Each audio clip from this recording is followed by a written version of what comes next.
السلام علیکم ورحمۃ اللہ وبرکاتہ۔ اعوذ باللہ من الشیطان الرجیم، بسم اللہ الرحمن الرحیم۔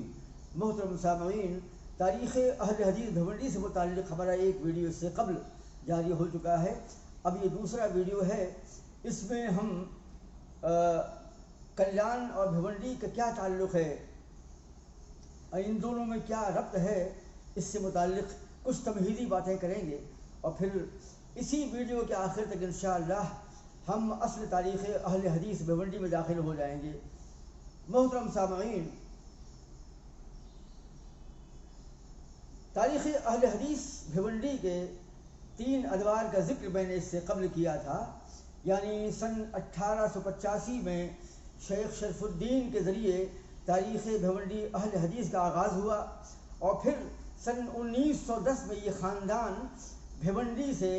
ماں اہل و عیال بمبئی کے محمد علی روڈ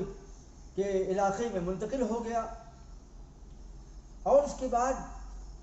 1927 میں شیخ شرف الدین علیہ الرحمہ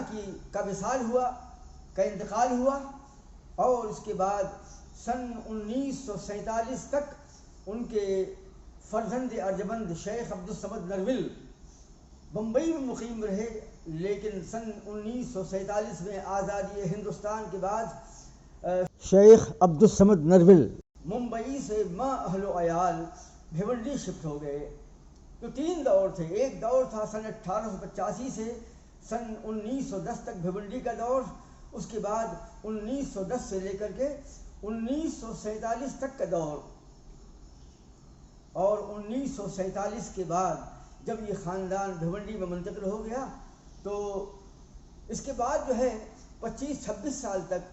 شیخ شرف الدین نرول یہاں پر موجود رہے، اور تاریخ اہل حدیث بھیونڈی جو ہے ارتقائی مراحل و تدریجی منازل طے کرتی رہی۔ سن 1972 میں جمعیت اہل حدیث بھیونڈی کا قیام ہوا، اور سن 72 سے لے کر 82 تک شیخ عطا اللہ آفس کے سیکرٹری کے طور پر کام کرتے رہے، اور سن 82 سے لے کر کے سن 92 تک شیخ عطا اللہ امینی کا دور رہا۔ موصوف نے بڑی کامیابی کے ساتھ تاریخ اہل حدیث کے مراحل کو طے کیا، یا تاریخ اہل حدیث بھیونڈی جو ہے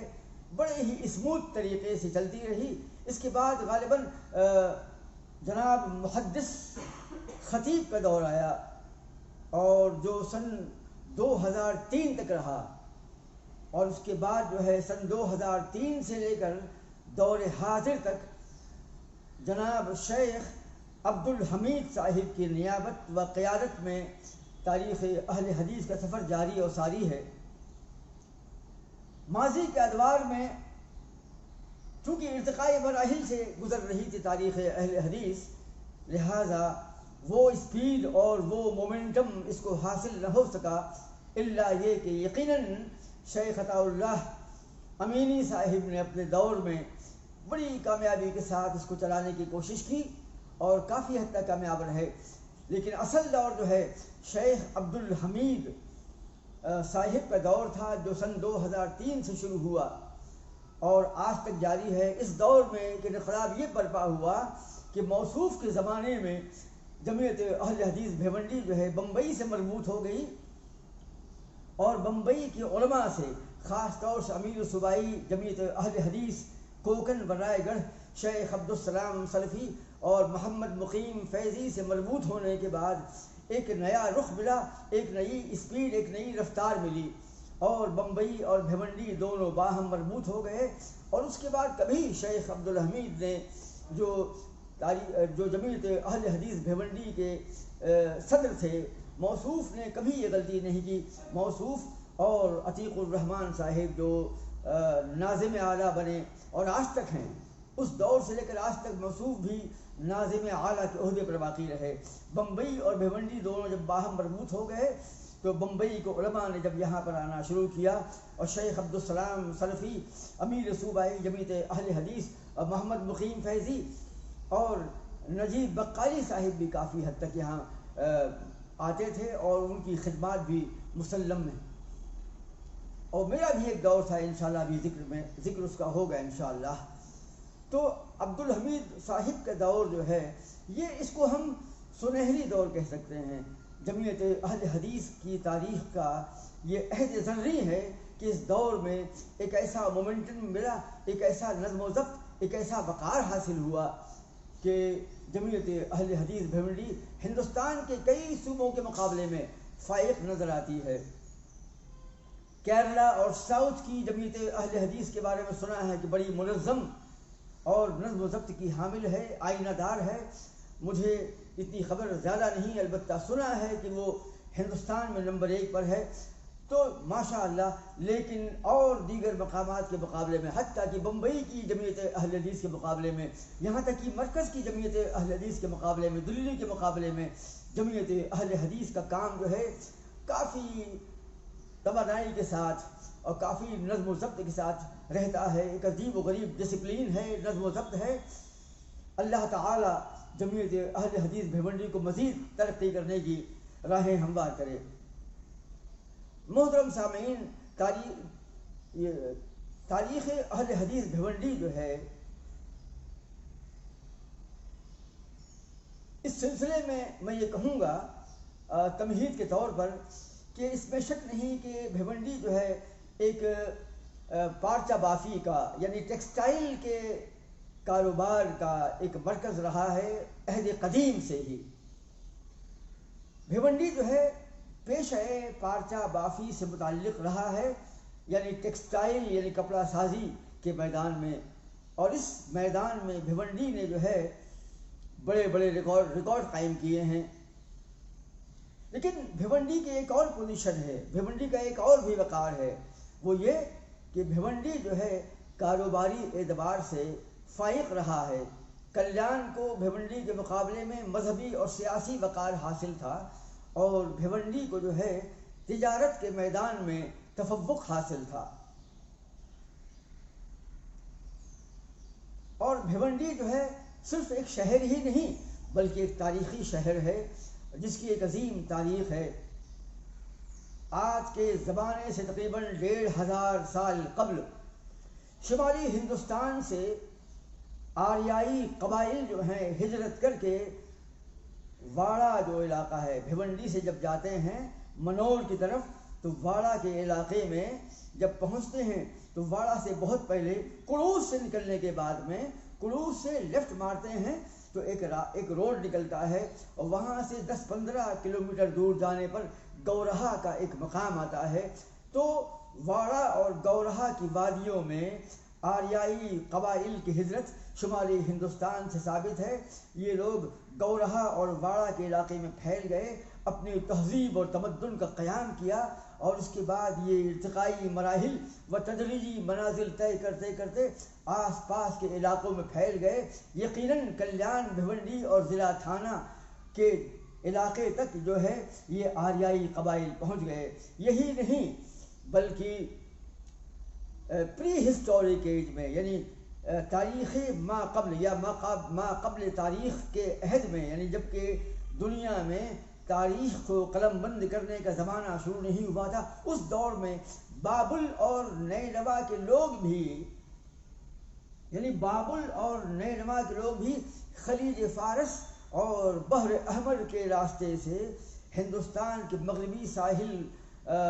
سے پر آئے، اور وہاں سے یہ لوگ جو ہیں کلیان، سوپارا، پاپڑی اور نالا سپارا جو ہے اور وسئی کا علاقہ ہے، پھر وہاں سے بھیونڈی اور کلیان تک آ گئے تھے. اور یہ بابل اور نینوا کے لوگ جو ہیں ان علاقوں میں آباد ہو گئے. دوسرے ملکوں کے جہاز جو ہیں بھیونڈی میں آیا کرتے تھے، اور کلیان کی بندرگاہ بھی مشہور و معروف تھی. بمبئی، بھیونڈی اور کلیان میں دور دراز مقامات سے بڑے بڑے جہاز آتے تھے، کاروباری جہاز، تجارتی جہاز، اور وہ لکڑی اور مسالے اور خوشبو اور عطریات فروخت کرتے تھے. بھیونڈی کا شہر جو ہے وہ کاموری ندی سے لگ کر کے ملحق جو ہے واقع ہے. جس کو بستی کی کھاڑی کہا جاتا ہے۔ یہ کاموری ندی جو ہے وسئی کے راستے سے بھیونڈی سے نکل کر آج آتی ہے اور تھانہ کی کھاڑی سے مربوط ہو جاتی ہے، پھر یہ وسئی تک پہنچتی ہے، وسئی میں جا کر کے سمندر سے مل جاتی ہے۔ تو کاموری ندی بھیونڈی آج جو آپ دیکھتے ہیں، آج جو کھاڑی بھیونڈی کی ہے، یہ ایک نالا نظر آتا ہے، ایک گٹر نظر آتا ہے۔ کسی زمانے میں اس کے پاٹ اتنے کشادہ تھے اور اتنی گہری تھی کہ بمبئی سے اور دوسرے ملکوں سے جہاز یہاں پر آتے تھے اور بھیونڈی کی بندر محلے کی بندرگاہ میں آ کر قیام کرتے تھے، یہاں پر لگتے تھے اور یہاں پر اپنا سامان جو ہے خالی کرتے تھے اور بھیونڈی سے اپنا سامان لاتے تھے۔ یوں ہی کلیان میں بھی جو ہے، کلیان کی کھاڑی میں بھی دور دراز ملکوں سے جہاز آتے تھے۔ آپ کو معلوم ہے بھیونڈی کی کھاڑی اتنی بڑی تھی، اتنی گہری تھی کہ بندر محلے سے حاجیوں کا جہاز نکلتا تھا۔ سوچیے آپ، جس طریقے سے آج بمبئی کے سمندری ساحل سے جہاز روانہ ہو، مجھے نہیں خبر کہ اس وقت پانی کے جہاز جاتے ہیں کہ نہیں جاتے ہیں، لیکن بمبئی کے ساحل سے ایک زمانے میں جب پانی کے جہاز جایا کرتے تھے اور غالباً آج بھی جاتے ہوں گے، تو بھیونڈی کی بندرگاہ اتنی بڑی تھی کہ بھیونڈی کی بندرگاہ سے بندر محلے سے حاجیوں کا جہاز جو ہے روانہ ہوا کرتا تھا۔ یعنی یہ آج کی کھاڑی جو اتنی سکڑی ہو چکی ہے کہ نالا معلوم پڑتی ہے، اتنی کشادہ تھی کہ بڑے بڑے جہاز یہاں پر، حاجیوں کے جہاز یہاں سے روانہ ہوتے تھے اور دوسرے ملکوں سے جہاز آیا کرتے تھے۔ خلیج فارس اور بحر احمر سے آنے والے جہاز جو ہے یہاں لنگر انداز ہوتے تھے۔ بھیونڈی کے کھاڑی کے ساحل پر بندر محلے میں، اسی بستی کی کھاڑی کے اندر، اور کلیان کی کھاڑی، کلیان کے ساحل پر بھی، جہاں ہماری بلڈنگ جو ہے سروودے ریسیڈنسی ہے، اس بلڈنگ پر میں اس وقت بیٹھ کر دیکھ رہا ہوں۔ سروودے ریسیڈنسی کے ٹھیک سامنے کلیان بھیونڈی کو جوڑنے والا وہ برج ہے۔ قیاس میرا یہ ہے، تاریخ کلیان کو پڑھنے کے بعد یہ قیاس کہتا ہے کہ اسی کھاڑی کے ساحل پر برج کے نیچے یقیناً وہ بندرگاہ ہوگی جس بندرگاہ پر کبھی جو ہے نائتی آئے تھے، یعنی حجاج بن یوسف کے زمانے میں اس کے مظالم سے تنگ آ کر جب سید اور ہاشمی خاندان ہندوستان کے مغربی ساحل پر وارد ہوا تھا اور کوکن اور گجرات کے الگ الگ علاقوں میں رہنا شروع کر دیا تھا، تو کلیان میں بھی حجاج بن یوسف، اور کلیان میں، نالا سپارہ میں اور ماہیم میں اور کوکن پٹی اور رائے گڑھ کے دوسرے علاقوں میں، راجہ پور کے علاقے میں، گوا کے علاقے میں اور ملبار کے علاقے میں، ان ساحلوں پر ہندوستان میں وہ لوگ آئے جو نائتی تھے، جن کو ہم نوائت کہتے ہیں، یعنی نووارد اور ملاحی کا پیشہ کرنے والے، جہاز رانی کا پیشہ کرنے والے، یہ لوگ جو ہیں حجاج بن یوسف کے مظالم سے تنگ آ کر ہندوستان کے مغربی ساحل پر آئے، اور کلیان میں بھی حجاج بن یوسف کے زمانے میں اس بات کا امکان نہیں بلکہ تاریخی دستاویز ہے کہ حجاج بن یوسف کے زمانے میں جو لوگ ہندوستان کے مغربی ساحل پر آئے تھے، اس میں ماہیم میں، بمبئی کی ماہیم میں شیخ مخدوم مہائمی کا خاندان بھی آیا تھا، اور اسی زمانے سے مخدوم مہائمی کے جو پرکھے ہیں، ان کے آباء و اجداد یہاں قیام کرتے ہیں۔ اور کلیان میں بھی مخدوم مہائمی کے والد کا مزار ہے اور وہ اسی کلیان میں رہا کرتے تھے، غالباً یہ ان کا ننیحال تھا۔ یعنی کلیان میں حجاج بن یوسف کے زمانے میں نائتی لوگ جو ہیں مغربی ساحل سے آ کر کے کلیان میں آباد ہو گئے تھے، بھیونڈی میں آباد ہو گئے تھے، نالا سپارہ اور وسئی کے علاقوں میں اور رائے گڑھ اور کوکن کے علاقوں میں بس گئے تھے، اور ماہیم اور بمبئی کے علاقے میں بھی آباد ہو گئے تھے۔ اس کے لیے ہمارے 3 ویڈیو جو ہیں، جو 1 گھنٹے اور 40 منٹ کا غالباً تیسرا ویڈیو ہے اور باقی 1 گھنٹے کی ویڈیو ہیں، ہمارے تاریخ کوکن جو ہے وہ 3 ویڈیو جو ہیں آپ دیکھیے، اس میں ہم نے بڑی تفصیل سے بیان کیا ہے سن اور ہجری کے ساتھ میں کہ کس کس دور میں جو ہیں ہندوستان کے مغربی ساحل پر عرب کے باشندے جو ہیں مختلف تاریخی اور سیاسی وجوہ کی بنا پر ہجرت کر کے یہاں پر وارد ہوئے تھے۔ بلکہ نالا سپارہ میں تو نائت محلہ بھی ہے، ایک محلہ ہے نائت کے نام سے ہے، جہاں پر وہ مسلمان رہتے تھے، اس محلے کا نام آج بھی باقی ہے، جو مغربی ساحل پر حجاج بن یوسف کے مظالم سے یا دیگر وجوہات کی بنا پر آئے تھے اور یہیں پر مقیم ہو گئے تھے۔ تو میں یہ کہہ رہا تھا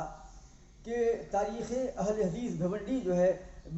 مطلب، اور مجھے امجد خان نے، جو اس سے قبل کے ویڈیو کے شیخ شرف الدین کی تاریخ کے راوی ہیں، جنہوں نے تاریخی بنیادوں پر وہ مضمون فراہم کیا تھا جس کا ذکر اس سے قبل کے ویڈیو میں ہے، وہ فرماتے ہیں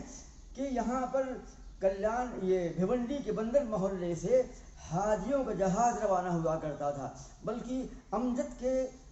دادا کی شادی جب ہوئی تھی، ان کا جب نکاح ہوا تھا، تو بھیونڈی کے بندر محلے سے چند کشتیاں نکلی تھیں جو وسئی کے ہاتھی محلے میں گئی تھیں، یعنی بھیونڈی کی کھاڑی سے پوری بارات کشتیوں پر سوار ہو کر گئی تھی اور وسئی کی کھاڑی کو کراس کر کے وسئی میں پہنچی تھی، وسئی کے ہاتھی محلے میں گئی تھی، اور جو ملاح تھے وہ عربی تھے، جو عربی زبان کے اشعار گنگنا رہے تھے، یعنی یہ تاریخ آج سے تقریباً 100 سال یا 125 سال پہلے کی ہے۔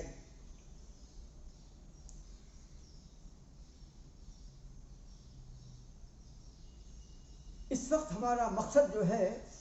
تاریخ اہل حدیث، نوائج کی تاریخ اہل حدیث کو بیان کرنا نہیں ہے، وہ تو بڑی تفصیل سے بڑی شان کے ساتھ انشاءاللہ مستقبل میں آئے گی ہی،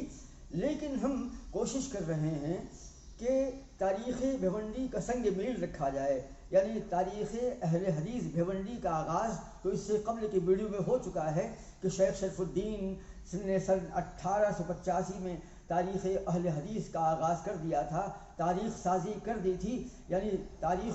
ہسٹری بنانا شروع کر دی تھی، اور 1910 تک کا دور جو ہے ہم بھیونڈی میں مسلک اہل حدیث اور مسلک توحید کا اقامتی دور ہے۔ اس کے بعد بمبئی کے اندر میں سن 1910 سے لے کر کے 1947 تک کا ایک انقلابی دور ہے، جس میں شیخ شرف الدین نرول علیہ الرحمہ اور ان کے فرزند ارجمند شیخ عبدالصمد نرول نے عظیم الشان خدمات انجام دیں، اور اس کے بعد سن 1947 میں وہ بھیونڈی شفٹ ہو گئے۔ تو یہ تو آمد تھی، تو ہم کوشش ہی کر رہے ہیں کہ تاریخ اہل حدیث بھیونڈی کی قدیم تاریخ سے ہم جدید دور میں داخل ہو جائیں، اس کے بعد ہم ایک نیا گیئر لگا کر اس گاڑی کو جو ہے اس رخ پر لائیں گے جہاں سے جمعیت اہل حدیث بھیونڈی کا آغاز ہوگا۔ میں دراصل پہلے سن 1975 کے پہلے میں خانقاہی بریلوی مسلک کا علم بردار تھا، اور فاضل بریلوی اعلیٰ حضرت کے بیٹے، ان کے فرزند حضور مفتی اعظم ہند شیخ عبد المصطفیٰ رضا خان صاحب سے بیعت بھی تھا، اور بریلویت میرے رگ رگ میں تھی، اور بریلویت ہی نہیں بلکہ تصوف کے جراثیم نے پورے وجود کو کھوکھلا کر دیا تھا، اور میں مسلک صابریہ مسلک نظامیہ سے تصوف کے راستے سے بیعت بھی تھا، اور محفل قوالی میں بیٹھا کرتا تھا شیخ کے ساتھ میں، اور وہاں پر لمبی ٹوپی لگا کر رقص کیا کرتا تھا۔ چشتی خاندان میں جو ہے محفل سماع کرنا یعنی محفل قوالی مزامیر کے ساتھ میں، باجے اور گاجے کے ساتھ میں جائز ہے۔ قادری مسلک جو ہے سلسلہ قادریہ میں البتہ یہ حرام ہے، اور سلسلہ چشتیہ میں البتہ یہ جائز ہے۔ نقشبندیہ اور سہروردیہ میں محفل سماع کا ثبوت نہیں ملتا ہے۔ تو میں متصوف بھی تھا اور بدعقیدہ بھی تھا۔ سن 1975-76 کے آغاز میں ایک لمبی تاریخ ہے، آج وہ مقصود نہیں ہے، میں کلیان میں جو ہے توحید پرست بن گیا تھا، اور اس کا اعلان میں نے اعلان حق کے نام سے کلیان کے گھاس بازار کی کوٹ باہر کی مسجد کے سامنے کے میدان میں اسٹیج پر کیا تھا۔ ایک بڑا مجمع تھا، اور پورا اسٹیج جو ہے وہ ٹیپ ریکارڈوں سے بھرا ہوا تھا، اور پولیس کا انتظام تھا۔ وہاں پر میں نے سن 75-76 کے آغاز میں ان دونوں کے بیچ میں اعلان حق نام سے ایک پروگرام کیا تھا، جس میں جماعت اسلامی اور تبلیغی اور دیوبندی کے لوگ شامل تھے، اور میں نے وہاں اعلان کیا۔ ایک لمبی تاریخ ہے، مقصود نہیں ہے۔ اس کے بعد 75-76 تو سن 76 سے لے کر کے 77 تک جو ہے میں دیوبندی اور تبلیغی جماعت سے متعلق رہا، اپنے آپ کو دیوبندی اور تبلیغی تصور کرتا تھا، اور مجھے یہ اہل حدیث کا نام سنا تھا، لیکن کسی بھی اہل حدیث کا دیدار نہیں کیا تھا کہ اہل حدیث کیسے ہوتے ہیں، ان کا مسلک کیا ہوتا ہے۔ اتنا خبر تھی کہ وہ وہابی کہے جاتے ہیں۔ تو سن 77 کے آس پاس میں کسی کام سے بھیونڈی گیا تھا، وہاں پر فاروق پٹیل صاحب اور غالباً انور شیخ بھی موجود تھے وہاں پر، اور مزمل قاضی جو میرے دوست تھے، جو مرحوم ہو چکے ہیں، انتقال کر چکے ہیں۔ ان لوگوں نے مجھے پا لیا اور مجھ کو اسلم ہانی اور ارشد ہانی، عبد الوہاب ہانی کا جو مکان تھا پرانا، جب ٹوٹ چکا ہے، وہاں بلڈنگ بن رہی ہے یا بن چکی ہے، اس کے اوپر جو ہے ایک لائبریری تھی، وہاں پر اہل حدیث کے نوجوان، یعنی ہم کہہ سکتے ہیں کہ شبان اہل حدیث مجھ کو اوپر لے گئے، اور وہاں پر مجھ سے جو ہے بڑے ادب سے سوال جواب کیا، اور کہا کہ آپ غالباً وہی عبد الودود صدیقی ہیں، وہی نوجوان ہیں جو ابھی حال ہی میں وہابی یا دیوبندی بنے ہیں، یعنی شرک بدعت سے توبہ کیا ہے۔ میں کہا جی ہاں، میں ہی عبد الودود صدیقی ہوں۔ تو کہتے ہیں کہ، اور میں نے کہا کہ بحمدہ تعالیٰ میں موحد بن گیا ہوں، توحید سے وابستہ ہو گیا ہوں۔ تو فاروق پٹیل صاحب نے بے حد زیرک، بہت ہی زیرکی اور چالاکی سے مجھ سے ایک سوال کیا کہ ٹھیک ہے، آپ نے مسلک اہل شرک بدعت سے اجتناب کر لیا ہے اور اس طرف داخل ہو گئے ہیں، دیوبندی اور جماعت اسلامی سے متعلق ہو گئے ہیں، لیکن آپ نے کہا کہ آپ توحید پرست ہیں۔ یہ توحید پرست کیسے ہیں آپ؟ سمجھا نہیں میں نے کہا کہ بھائی میں نے شرک بدعت سے توبہ کر لی ہے، اور جس کو لوگ آج وہابی کہتے ہیں میں وہ بن گیا ہوں، تو یقیناً توحید۔ تو کہا کہ نہیں، توحید کسے بولتے ہیں؟ یعنی آپ حنفی ہیں یا شافعی ہیں یا مالکی ہیں یا حنبلی؟ میں نے کہا میں حنفی ہوں۔ تو کہا تو پھر آپ توحید پرست کیسے ہوئے؟